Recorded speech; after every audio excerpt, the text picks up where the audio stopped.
I usually conclude my introduction to my information retrieval course discussing ethics during the course. Of course, it's of much less important for an online course, especially given that we will not have chats or forums or assignments.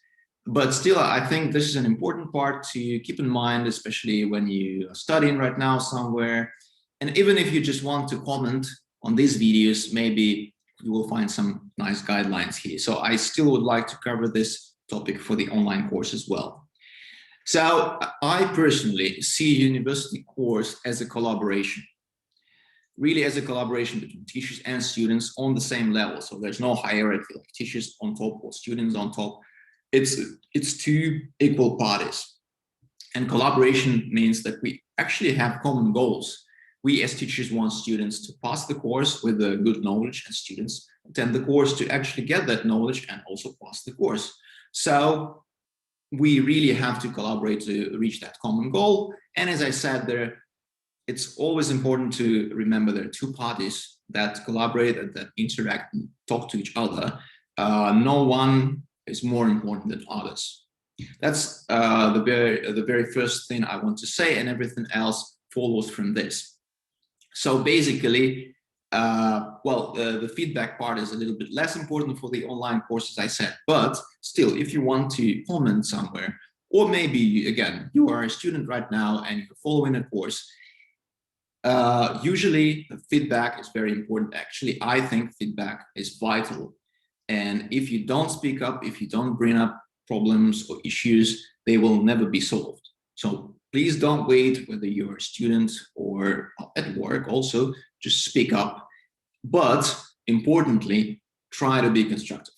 So, of course, we all see people speaking up, but being just aggressive and non-constructive and saying, oh, I don't like this course, oh, this lecture is bad, and this material is not what I was looking for. Instead, what you can say, you can really say, well, I like this course, but I would also like to see this topic covered and that topic covered. And maybe a lecturer could, well, for me personally, I would prefer a lecturer asking questions or not asking questions.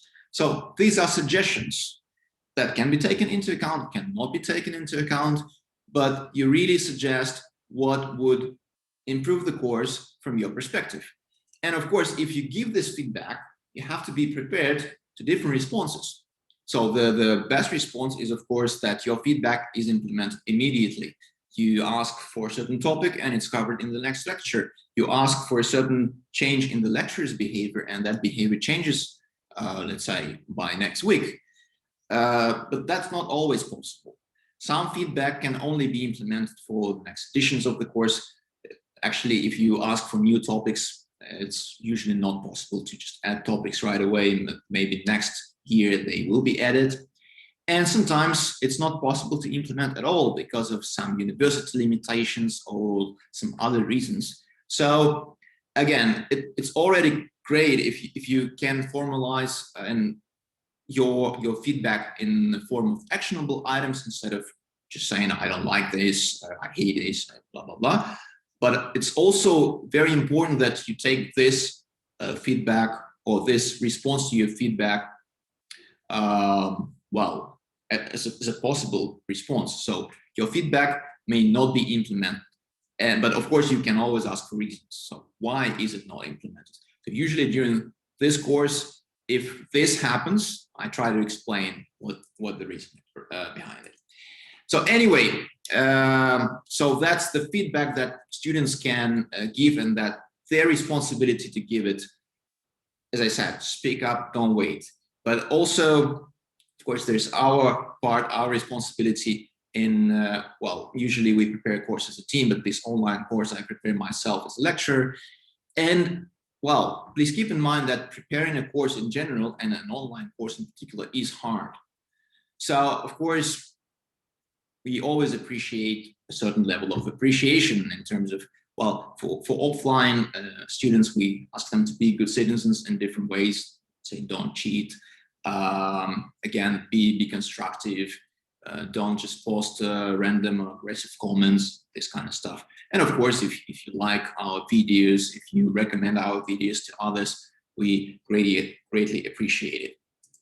So finally, I'd like to say a few words about responsible communication. That's, of course, very related to feedback, but a bit more general. So I said already, don't wait, speak up, but be ready for certain responses. So when you communicate, that's general, but also within a course, within studies or at work, please don't forget there are always two parties. It's you and others, and it's always two-way communication. It's never your responsibility fully, so don't blame yourself too much, but it's also never the responsibility of the other party, and don't blame them too much. So it's always two-way. So you have to be able to initiate communication, but you also have to be able to respond if somebody initiates communication. And of course, we strongly encourage what is called non-violent communication, where you only talk about yourself, you don't give judgments. Also, you don't give judgments to yourself, by the way. It's not only about talking to others, but also talking to yourself. So I hope that this part on course ethics and ethics during studies, and actually at work as well, can be useful for you in general. So yeah, the last point, of course, if you need help, just ask for help. Otherwise, people may not notice it and may not help you. So having said that, I really hope that you will enjoy the course, and see you at the next lecture.